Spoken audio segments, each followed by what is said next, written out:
Y'all, so there's that trend going around on TikTok that's like, what's something that happened like made you know that God was super real? Okay, so this is how I got saved.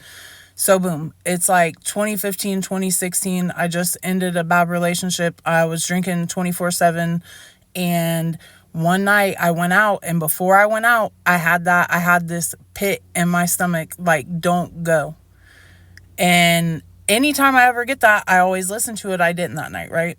So boom, I go out, get roofied, drive 12 miles on the wrong side of a 2-lane highway, right?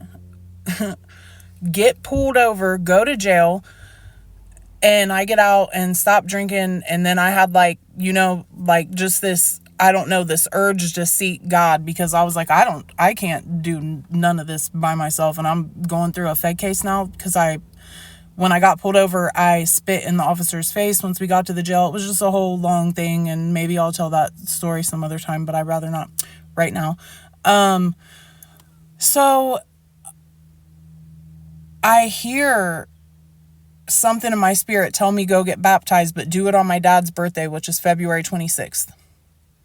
So I go to the church that I had been going to before I started drinking and partying again. And I look at the pastor and I go, I want to get baptized on February 26th. It has to be that Sunday. It has to be on that Sunday, right? He looks me dead in my face and goes, we already had spontaneous baptisms signed, like ready for that day. We already planned to do baptisms on that day. And it was just like a spontaneous thing that we just decided. So I got baptized on my daddy's birthday. It was beautiful.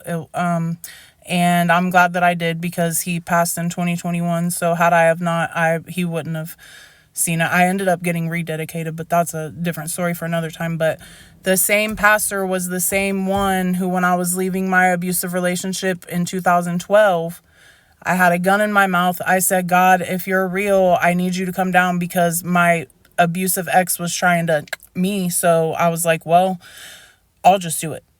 And I put it in my mouth, and the same pastor called me that day out of nowhere. Hadn't seen me in literally like 4 years, and said, Jessica, I don't know what's going on, but God put you so heavy on my heart. So I went to the prayer box where you put your name and like your information when you visit the church, and found your information and called you.